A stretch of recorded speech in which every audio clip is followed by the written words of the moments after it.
We are team. All you need is a Fuzzing brain. We're actually very excited to have opportunity to speak here. As you can see, we have 4 members of our team here. Actually, we have 8 in total. Mostly are Texas A&M students and faculty members. My name is Jeff Huang. I'm a professor of computer science department at Texas A&M. I'll let these folks introduce themselves. All right, hi everyone. My name is Sheng, and I'm a PhD student of Professor Huang, and I'm honored to be here to share the ideas of our CRS here. So nice to meet you guys. Enjoy DEF CON. Hi, my name is Matthew Woodcock. I am going into my sophomore year of undergraduate, actually, also at Texas A&M, and I've had the privilege of working with Dr. Huang and the entire team. It's been wonderful. Hi, I'm Qingxiao, and I'm also a graduate student, and I'm very happy to be here and to share our great CRS work with you guys. Thank you. Go to the next slide. Okay, the first most important part I want to show the first slide is we have formally open sourced our CIS. The top one is the version that we submitted for the AIxCC finals. So this is the identical to whatever was submitted. At the same time, we have a local version, which is on a different branch. So this branch will allow you to run on your desktop with a Docker image. We also open sourced our semifinal CIS. So the third one was actually very, very simple. It actually contained only maybe 500 lines of Python code. Okay, so I can go to the next one. First of all, I want to spend some time talking about the name because this is probably the biggest lesson we have learned throughout this challenge. All you need is a Fuzzing brain. As you can easily tell, this was inspired by the famous transformer paper.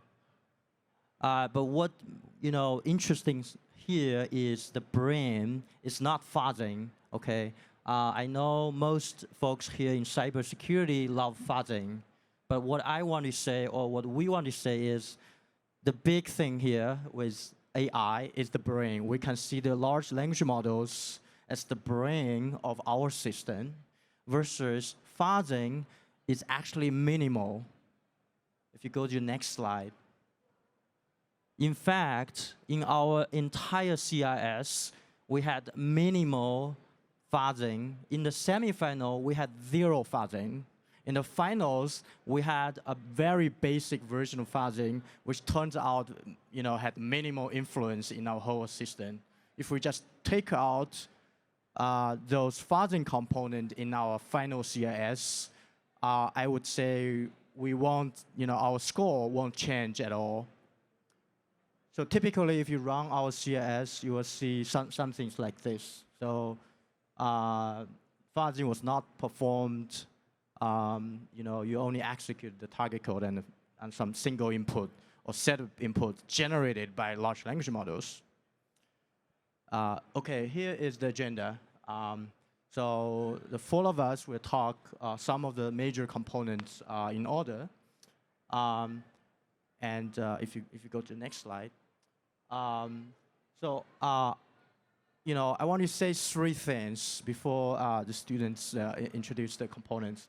Number 1, this is a fantastic challenge. We were able to involve actually not only academic professors in this competition. We also have lots of graduate students and undergraduates, including Matthew, who's sitting here.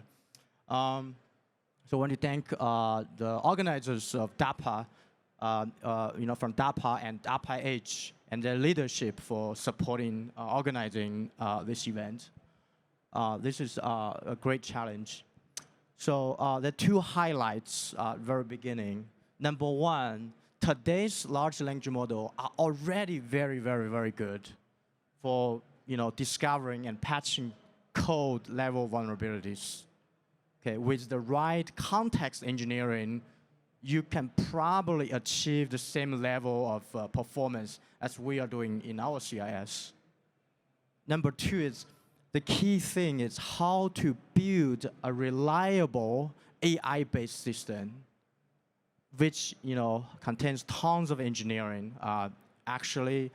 So we look at the logs after the results announced yesterday. We found after day 4, we never submitted anything.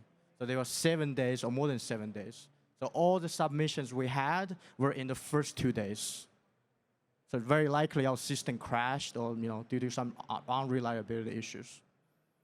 All right.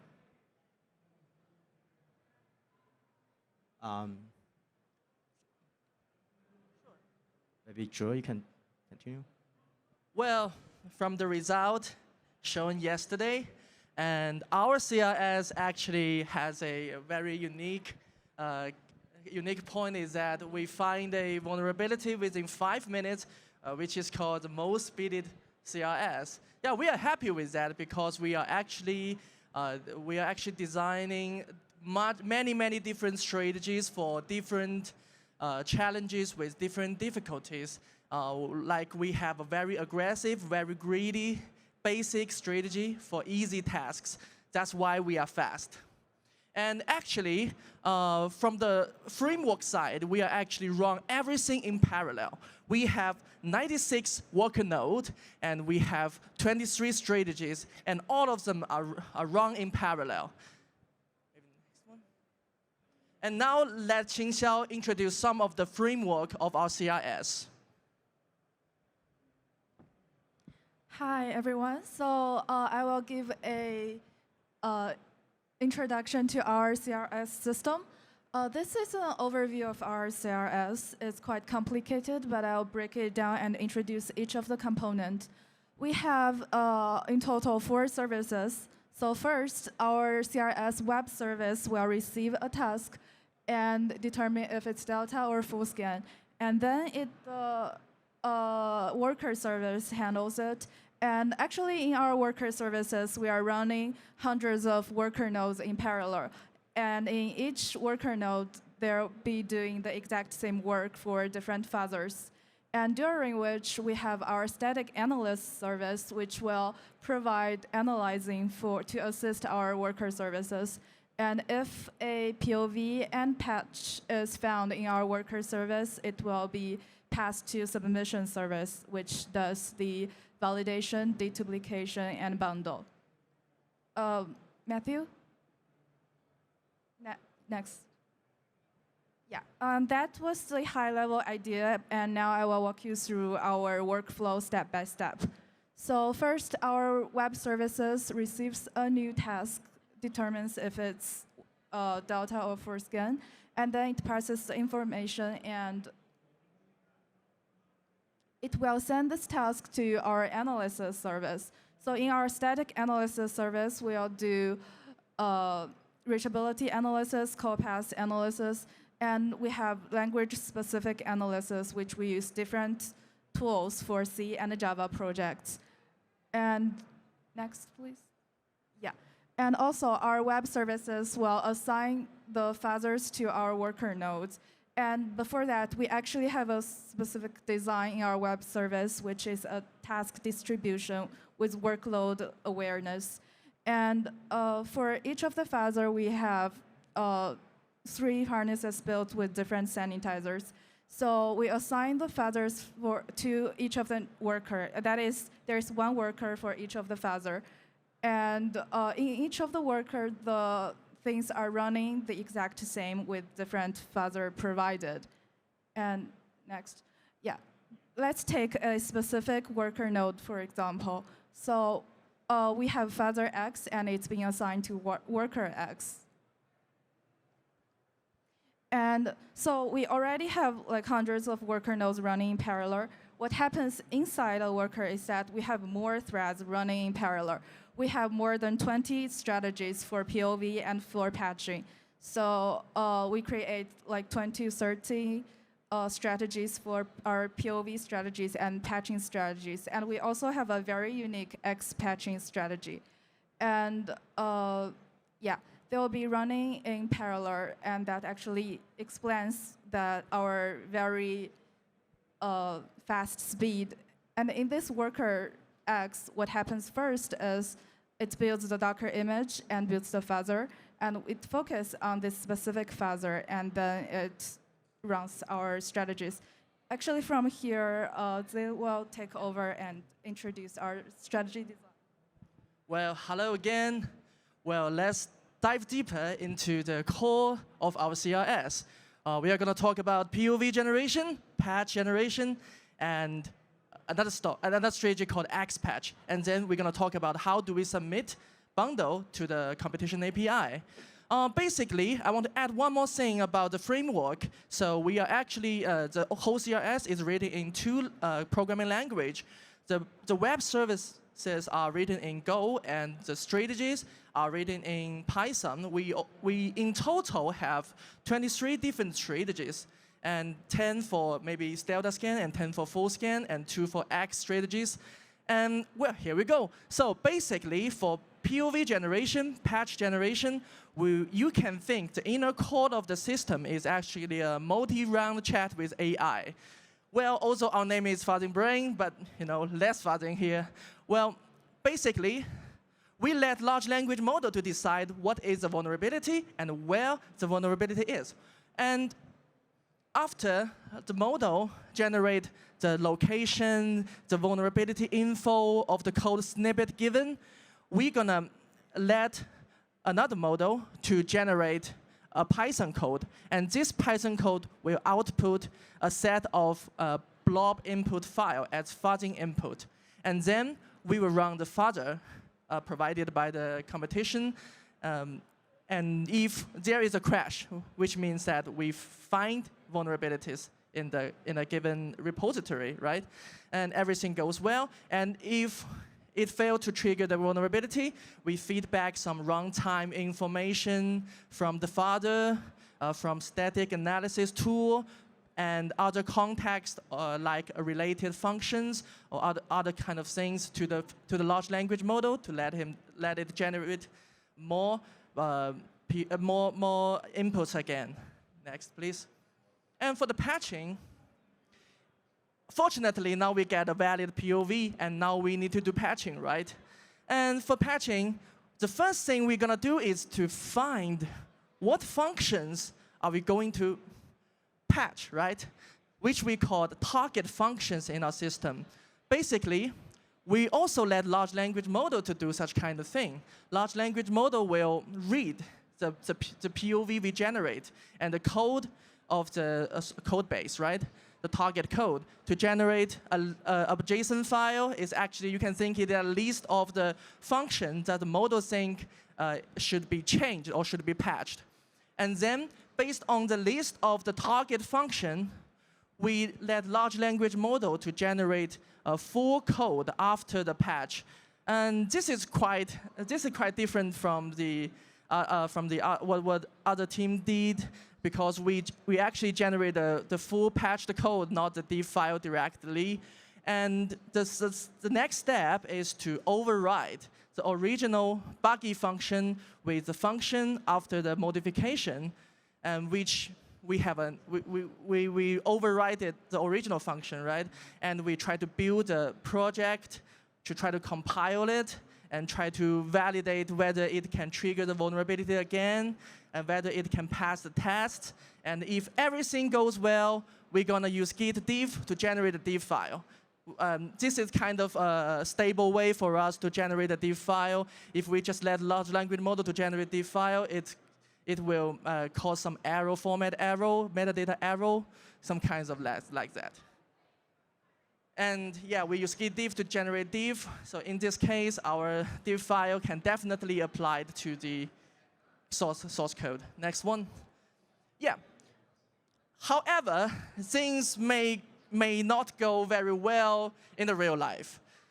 Imagine if we cannot find the valid POV within maybe 45 minutes, 1 hour, what should we do?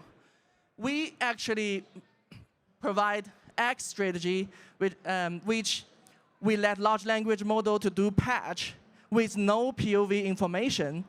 Here, the logic is, there are a lot of details here, but the overview logic is that large language models scan all the reachable functions. Here, reachable functions are generated by static analysis service.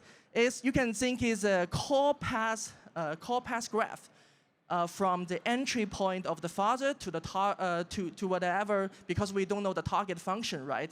And let large language models scan all the reachable functions from the fuzzer and to rank top 5 vulnerable functions per common. For common vulnerable, this is stored in a catalog. Like for C, for Java, we have some CWEs, right? For each CWE, we may have a top 5 vulnerable functions. And there's a confidence level, and this indicates how likely large language models think the function is vulnerable. And after that, we actually have a list of target function again, right? And the next step is to try to patch it, Next one. All right. And the next step is almost the same as what we talked about in the patching slide. And after that, we run fuzzing for 60 seconds to validate if there is something wrong with it. And then we generate the diff file via git diff. It's the same.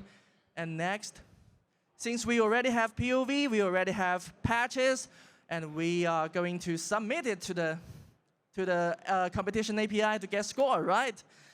This is important. Well, we actually built another agent service between the CRS and the competition API, which is called submission service. And this service is actually taking charge of deduplication, or because it has all the POVs, it has all the patches for a specific tasks. So here, if a new POV is generated, and it will send to the submission service first for deduplication. Here, for each POV, we generate a signature. It basically consists of a crash type and a crash trace. You can extract it from the sanitizer report, right? And based on this information, we can determine whether this POV is duplicated with some POV we found previously, right? And this is what we did for deduplication. And then we match the POV and the patches to form different bundles and to make the final submission to the competition API. And also, this submission service is also taking charge of serif report parsing. Remember, we have all the POVs and patches for specific tasks in a submission service, right? So one of the strategy here is that we parse the serif report, and if this report indicates some POV we found previously for specific task, then we can directly use it. We can directly submit it if it has a valid patch, right? And this is the logic of our POV, our patching strategy, and something like that. Next. And then let Qingxiao introduce static analysis part again. Hi, I just want to clarify more on what kind of information can our static analysis service provide.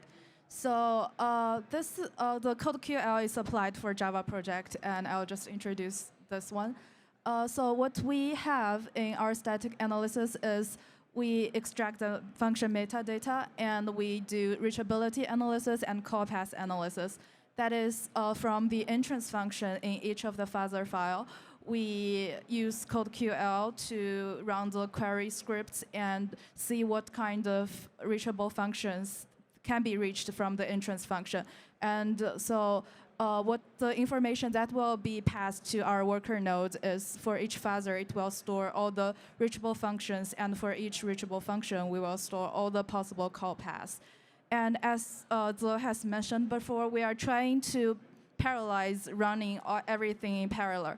So intuitively, we try to run the reachable function query scripts in parallel, but we found that the actual latency in our static analysis is building the connection with our CodeQL databases. So instead of doing that, we actually concatenate all our query scripts in one, so that we only need to build connection with our databases once. And in this way, we actually reduced our time of doing static analysis for each of the projects in less than 5 minutes, which actually depends on the project size, but it's still very fast. Yeah, and that's for the static analysis.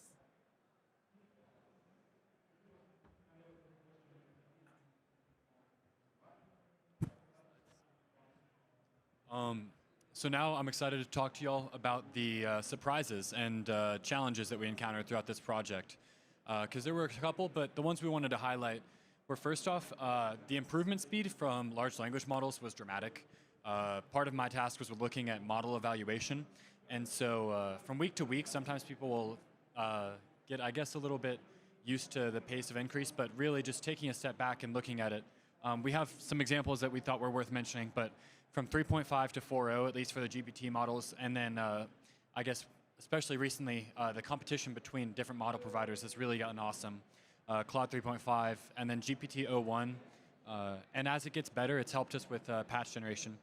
So many of these large language models can often successfully generate these complex structures of working code in just 1 to 2 attempts.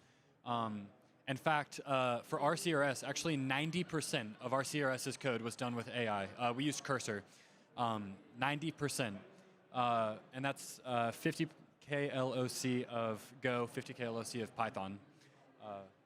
And then the last is building a reliable CRS is highly challenging.